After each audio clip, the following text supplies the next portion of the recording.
I'm Laura Ray. I'm 57 years old, and my foundation looks better on me now than it did when I was 30.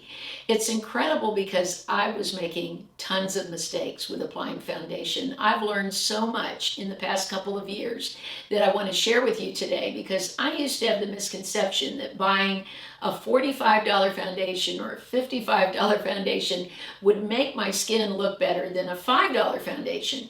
But what I found along the way is that it's all in the application and the technique. So today I want to share with you all the mistakes I've made. My first mistake was not understanding that prepping my skin the night before I put on my makeup is so important. If my skin is not prepared properly, the foundation is not going to lay right. So I want to talk about some of the things I do at night so that my foundation looks great for the next day. About once every 2 weeks, I shave my face. I use these very inexpensive razors, and the reason that prepares me for foundation, and what I didn't understand, was I had a load of peach fuzz on my face. I really couldn't see the hair, but when I finally tried dermaplaning and went over the side of my face, it looked like a tumbleweed. I couldn't believe it. I actually shave my entire face. I shave my forehead, I shave all around the cheek area, I of course shave over the lip, all of my face, and it's amazing how much baby fine hair came off. Well, when I did that, I also took off any loose skin on the face, so it's like an exfoliator too. Oh my gosh, this gave me baby skin. My foundation went on so much more smoothly and beautifully after I started dermaplaning. The next thing I started doing was wearing a heavier moisturizer at night. I found that I wasn't wearing one that was heavy enough, and there were times when my skin just wasn't as plump and smooth as it could be. Well, one that I found I love was this one from Paula's Choice, their replenishing moisturizer. It's really amazing. This one's made for dry to very dry skin. Now, I sort of have combination skin, so I never would have thought to have used this at first.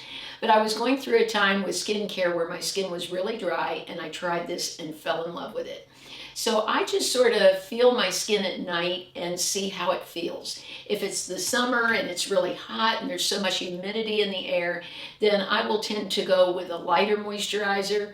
But if I feel any kind of dryness in the face, I make sure to use my Paula's Choice. I figured out that if I wanted to wake up without puffy eyes and with smooth skin that looked hydrated and plump, I needed to give myself some form of massage.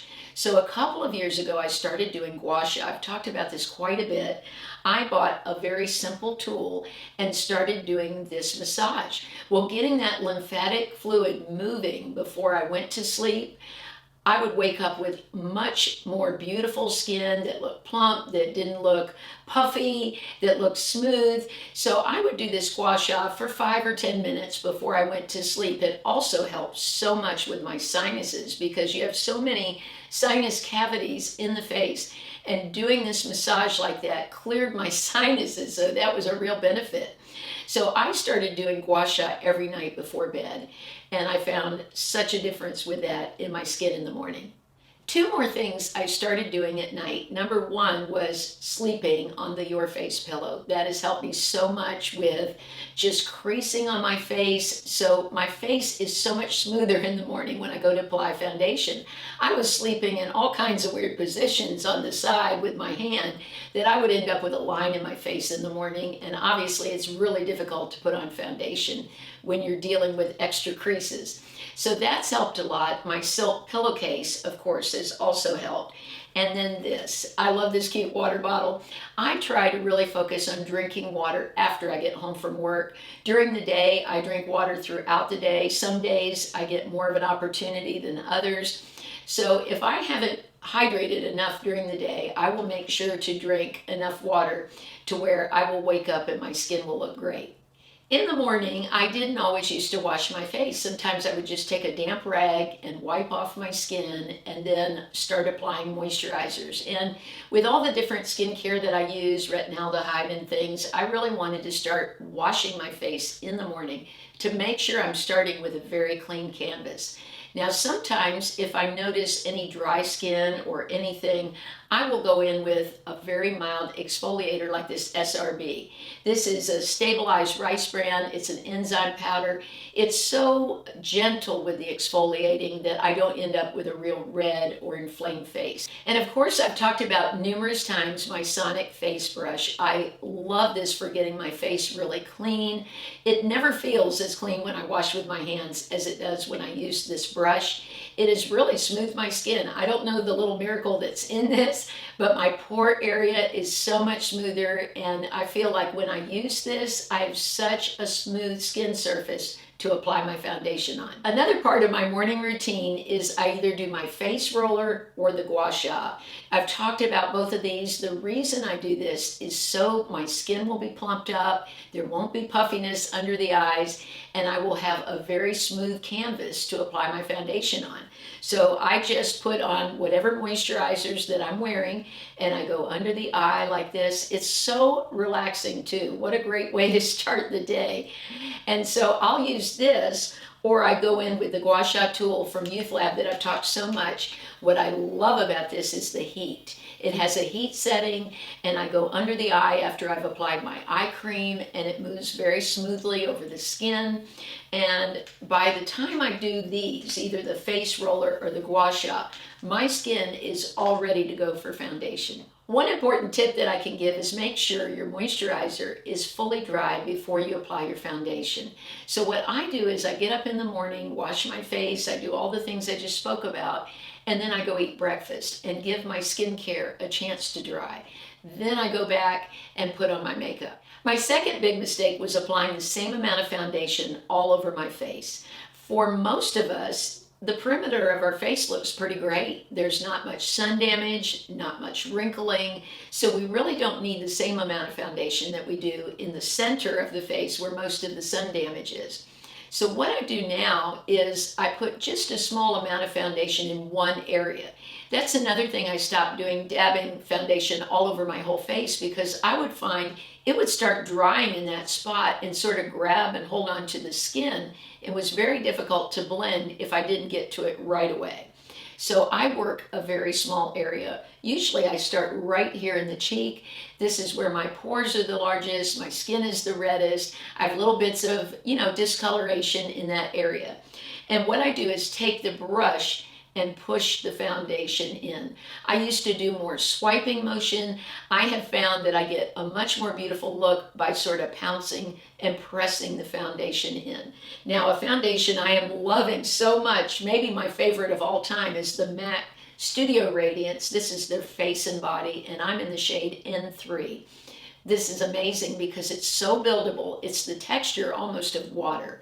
And I will start just in this area, start pushing in, put very small amounts. So in the end, I probably put 3 coats in this center part of my face and only 1 down here. It helps it to blend better into the neck, look much more natural. So I am just loving this. I'm also loving this brush. I was sent this brush by BK Beauty. This is the 101 brush that's meant for foundation. I love it. It's perfect. It's so soft for pressing into the skin. I've said many times I have very sensitive skin. Some brushes will bother my skin. This is just incredible. It's probably the softest brush that I've ever used. So I'm really enjoying that, and it's giving my foundation such a beautiful look. One of the biggest mistakes, number 4, was I used gobs of foundation. I thought I almost needed to have a mask on. And as I've gotten older, that did not work at all because it got into every line. And I saw a photo one time. Actually, I was invited somewhere after work, and I had just brought foundation with me and put it right on top of what I was currently wearing. And when I saw a photo later, I thought it was the most horrible photo. It looked like I was wearing a mask of foundation. And that was sort of a wake-up call for me in a beginning of a journey of looking for how to apply foundation. Of course, I love the cushions that I've talked about so many times because you get very thin coverage. But what I have found is at my age, I want a foundation that's heavily pigmented so that it does cover capillaries and brown spots and all of those things, but thin. And that's what I feel the MAC does. That works great for it. I don't see anything on my face in this area if I do 2 times going over it, or especially 3 if I go back a 3rd time. And this dries very quickly. So by the time I'm done with this side of my face, whatever I've applied on the other side is completely dry. So this is something that can be done very, very quickly. And I just take some foundation and put it right on my glass palette and dab into it. And that's it. It's so simple and quick. One of my favorite inexpensive foundations right now is from LA Girl. They have a brand new foundation that I'm loving. The consistency of it is very thin. It gives great coverage. It's a lot like the MAC foundation. I feel like the MAC holds up longer through the day than the LA Girl, but I still love it, and I think it's an excellent price point, so I'm really happy with it. The last mistake I wanted to mention is dirty brushes. I remember a time when I didn't wash my brushes very often. Now I wash them all the time. I usually wash them almost after each application. If it's an eyeshadow brush, I just wash it after I use it, or I have one of these. And these are just fantastic. I picked this up a long time ago at Marshall's, but you just rub your eyeshadow into this and it takes all the powder off and it's clean for the next use. But at least once a week, I wash my brushes.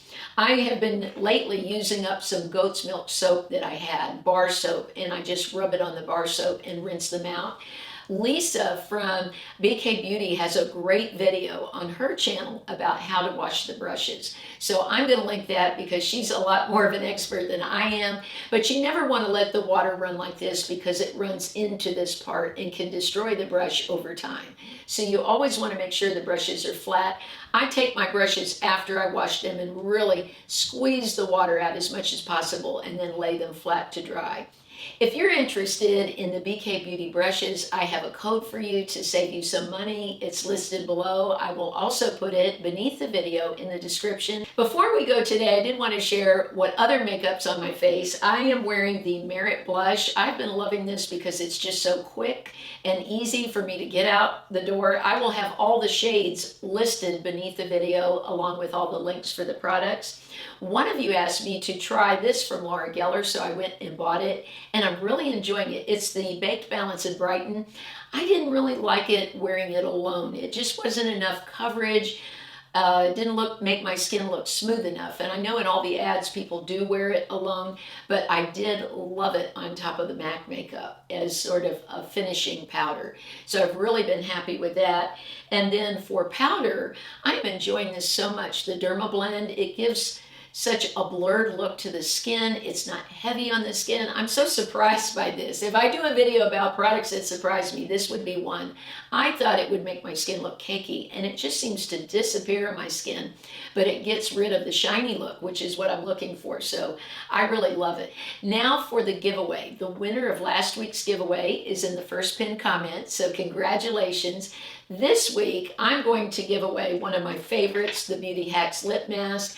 I love this so much, and at this time of year, with the weather getting cold, this will be a real treat for someone. Make sure you subscribe to my channel, leave a like, and I would love a comment below. Maybe something you enjoyed here that you think would be helpful to you, or if you have a tip on how to apply foundation that has made yours go on much easier, then please share that with all of us.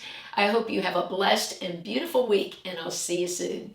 I am so excited because coming up on the 9th of December, I'm going to do my first live. I hope you'll be able to come. I will let you know the time soon. We'll have it in our community post. That's why you want to make sure to be subscribed to the channel. Otherwise, you don't get those community posts. So I will let you know through social media, but I'm really excited to spend some time with you, and it's going to be Laura Ray's holiday party. So come on out. I'll see you online.